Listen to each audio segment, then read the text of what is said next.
भूख से व्याकुल ऋषि विश्वामित्र दर दर की खाक छान रहे थे। उन्हें कुछ भी ऐसा नहीं दिख रहा था जिसे खाकर वो अपना पेट भर सकें।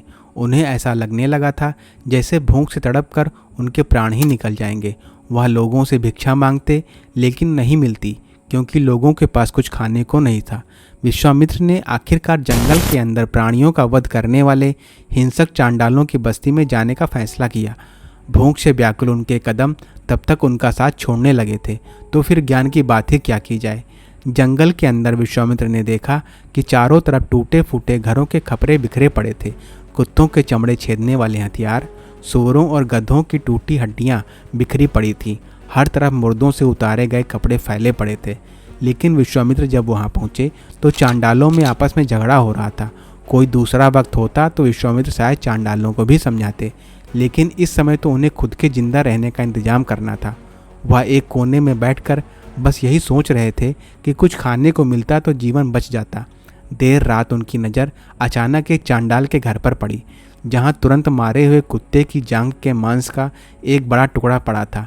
ऋषि ने सोचा कि मुझे यहाँ से यह मांस चुराना चाहिए। हालांकि उन्होंने इस फैसले के बारे में फिर विचार किया, लेकिन कुछ देर तक सोचने के बाद मन में ही बुदबुदाए, शास्त्र का निश्चित विधान है कि आपत्ति काल में प्राण रक्षा के लिए ब्राह्मण का श्रेष्ठ, समान और हीन मनुष्य के घर से चोरी कर लेना उचित है। पहले हीन पुरुष के घर से उसे भक्ष्य पदार्थ की चोरी करनी चाहिए। वहाँ काम न चले तो अपने समान व्यक्ति के घर से खाने की वस्तु लेनी चाहिए। अगर वहाँ भी बात न बने तो अपने से विशिष्ट धर्मात्मा पुरुष के यहाँ से वह खाद्य वस्तु चुरा सकता है। जिन ऋषि विश्वामित्र ने भगवान श्री राम और लक्ष्मण को ज्ञान दिया, शस्त्र और शास्त्र की शिक्षा दी, उनका यह हाल कैसे हुआ? इसका जवाब मिलता है महाभारत के शांति पर्व में। इसमें विश्वामित्र के कुत्ते का मांस चुराने की घटना का जिक्र है।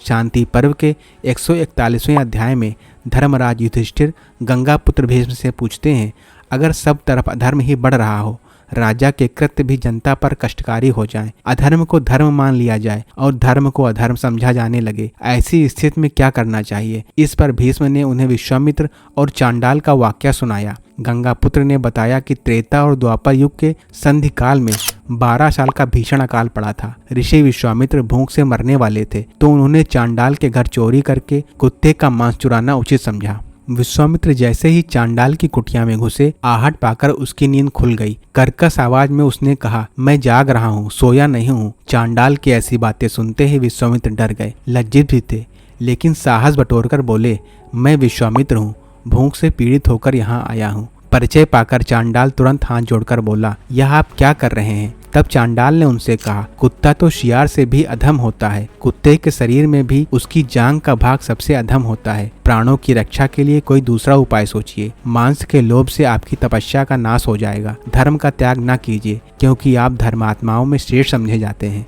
विश्वामित्र बोले, जो भूखों मर रहा हो उसे पहले अपने प्राण की रक्षा करनी चाहिए। जैसे भी वह कर सके उन्होंने चांडाल को आश्वस्त किया, मैं फिर से तप और विद्या से खुद को सबल कर लूंगा, लेकिन इससे पहले मुझे जीवित रहना होगा। चांडाल ने फिर विश्वामित्र को कहा, इसे खाकर आप कोई बहुत दिनों तक जीवित नहीं रह सकेंगे। ब्राह्मण, क्षत्रिय और वैश्य के लिए 5 नाखूनों वाले 5 प्रकार के प्राणी आपत्ति काल में खाने योग्य बताए गए हैं। शास्त्र को मानते हैं तो इस मांस को खाने का मन त्याग दें। विश्वामित्र ने फिर कहा, महर्षि अगस्त्य ने वातापी असुर को खा लिया था।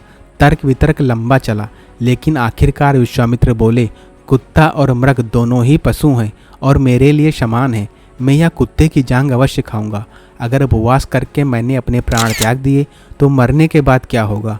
हो सकता है इस मांस के खाने से मेरे पुण्य कर्म समाप्त हो जाएं, लेकिन अगर मैं जीवित रहा तो फिर पुण्य कर्म संचित कर लूँगा।